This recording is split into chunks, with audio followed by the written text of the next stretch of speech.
Chers amis, chers camarades militants du Front populaire ivoirien, chers amis résistants, tous les membres de la coalition nationale pour le changement ivoirien, ivoirienne, que Dieu vous bénisse. Ce jour donc, retenons que encore une fois de plus, nous sommes au rendez-vous de la transition politique. Avant d'aller plus loin donc, vous me permettrez de vous lire quelques éléments qui vont nous aider à parler mieux de la transition politique. Nous étions donc le 24 janvier 2003 à Lina Marcoussis et les signataires donc des accords de Lina Marcoussis ont écrit ceci au sujet donc de l'éligibilité à la présidence de la République. La table ronde considère que l'article 35 de la Constitution relatif à l'élection du président de la République doit éviter de se référer à des concepts dépourvus de valeur juridique ou relevant des textes législatifs. Le gouvernement de réconciliation nationale proposera donc que les conditions d'éligibilité du président de la République soient ainsi fixées. Je vous lis maintenant ce qu'ils ont proposé.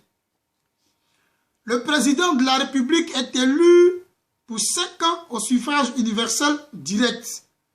Il est rééligible qu'une fois. Le candidat doit jouir de ses droits civils et politiques et être âgé de 35 ans au moins. Il doit être exclusivement de nationalité ivoirienne, né de père ou de mère ivoirien d'origine. Ça, c'est ce que les signataires de Lina Marcoussis nous disaient. Nous étions en 2003. Lorsque nous avions progressé pour nous retrouver le 6 avril 2005 à Pretoria, voici encore les mêmes acteurs politiques ivoiriens. Voici ce qu'ils ont dit au sujet toujours de l'éligibilité à la présidence de la République. Ça, c'est Pretoria. Les participants à la rencontre ont discuté de l'amendement de l'article 35 de la Constitution. Ayant écouté les points de vue des différents leaders ivoiriens, le médiateur s'est engagé à se prononcer sur ce sujet après avoir consulté le président de l'Union africaine. Son Excellence, Monsieur le Président Olusegun Obasanjo et le secrétaire général des Nations Unies, Son Excellence, Monsieur Kofi Annan. La décision issue de ces consultations sera communiquée aux leaders ivoiriens. Le médiateur fera diligence pour régler cette question. À la suite donc de Pretoria, le médiateur d'alors, Son Excellence M. Thabo Mbeki, a écrit au président de la République de Côte d'Ivoire. D'alors, j'ai nommé le président Laurent Gbagbo. À la suite donc du courrier, le président Laurent Gbagbo a pris un décret, lequel décret autorisait M. Alassane Dramane Ouattara à être un candidat exceptionnel. Et rien que pour les élections d'octobre 2005, ces élections ont été donc reportées en 2010. Lors des campagnes, voici ce que Alassane Dramane Ouattara disait. Toujours au sujet de l'article 35. Ça, je vais vous faire écouter ce qu'il disait. Parce que nous avons quand même tout simplement... Excusez. Voilà. Excellence, l'un de vos chantiers, si vous êtes élu, c'est retoucher à la Constitution ivoirienne. Tout à fait, tout à fait. À plusieurs égards serait constitutionnelle. Tout à fait. Est-ce que vous la changez de fond en comble? Oui. Vous la revisitez juste pour changer un certain nombre d'articles? Ah non, il faut la changer de fond en comble. D'ailleurs, par rapport à mon programme, je voulais quand même ajouter 2 choses qui me paraissent importantes, parce que vous m'avez interrogé sur le chômage des jeunes. Mais l'articulation du programme comprend en fait 2 volets. Le premier volet, c'est l'amélioration des conditions de vie des Ivoiriens. Cela veut dire que je vais investir à améliorer tout ce qui a trait à l'eau potable, à l'électricité, à l'école, à la santé, aux infrastructures, etc. Et c'est comme cela, vous savez, en faisant ce paquet de réhabilitation du système, nous arriverons ainsi à créer des emplois. Donc, vous voyez, il y a un volet investissement qui crée des emplois par l'amélioration des conditions de vie des Ivoiriens. Et maintenant, l'autre objectif, c'est la création d'emplois, notamment pour les jeunes, qui se fera à travers ce programme économique qui est ambitieux, mais qui est réalisable, chiffré et réaliste. Alors maintenant, pour la Constitution, bon, nous savons tous ce qui s'est passé en Côte d'Ivoire. Tout le monde est d'accord qu'il faut réviser les articles 35 et 38, qui sont les articles confligènes, mais il faut également aller plus loin et mettre en place une Constitution plus adaptée au XXIe siècle, parce que nous avons quand même tout simplement... Vous avez bien entendu qu'Alassane Dramane Ouattara dit que l'article 35 est un article confligène. Or, quand on parle en Côte d'Ivoire d'élection à la présidence de la République, les conditions pour participer donc à ces élections, c'est l'article 35. Rien du tout. Rien d'autre du moins. L'article 35 parle des conditions d'éligibilité. Si donc Ouattara reconnaît que cet article est un article confligène, cela voudrait dire que c'est un article qui est source de conflit. Donc, de façon voilée, il justifie sa guerre aussi, là, comme Soro Guillaume. Mais ce n'est pas là l'objet de l'intervention. On ne va pas aux élections présidentielles avec un autre article de la Constitution, autre que 35. Non, ça n'existe pas dans la Constitution ivoirienne. Dans notre Constitution ivoirienne, que voici, ce qui parle dans cette Constitution des élections présidentielles, c'est l'article 35. Et Ouattara nous dit que l'article 35 est confligène.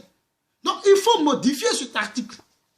Depuis 2003, de Marcoussis, on est passé par Lomé, Accra. Nous sommes arrivés à Pretoria. De Pretoria, donc, Ouattara nous dit que l'article, il est confligène. Il faut le changer, il faut le modifier. Mais tu ne l'as pas fait. Maintenant que nous sommes à la veille d'une nouvelle élection, sur quelle base nous y allons? Sur quoi nous nous basons pour parler d'élection en Côte d'Ivoire? À tous ceux-là qui disent qu'ils sont candidats, qu'ils vont aux élections présidentielles, sur quelle base nous allons aux élections présidentielles? Il faut que vous nous le dites. Peuple de Côte d'Ivoire, que personne ne se laisse berner. Tous ceux qui parlent de constitution, d'élection, il faut qu'ils nous disent sur quelle base nous allons aux élections. On se base sur quoi? Quelles sont les conditions pour aller aux élections? Après avoir écouté Ouattara, après avoir écouté ce que j'ai lu, contenu dans les différents accords, après avoir analysé tout ça, on va aux élections sur quelle base? Il faut donc qu'on s'asseye pour régler ce problème. C'est pourquoi nous parlons de transition. Et la transition, c'est une bonne chose pour vous, nos amis du RHDP. La transition, c'est une bonne chose pour Alassane Dramane Ouattara. La transition, c'est une bonne chose pour le peuple de Côte d'Ivoire. C'est pourquoi partout, nous devons parler de transition. Chers amis de la CNC, le Front populaire ivoirien a donné une position claire et nette.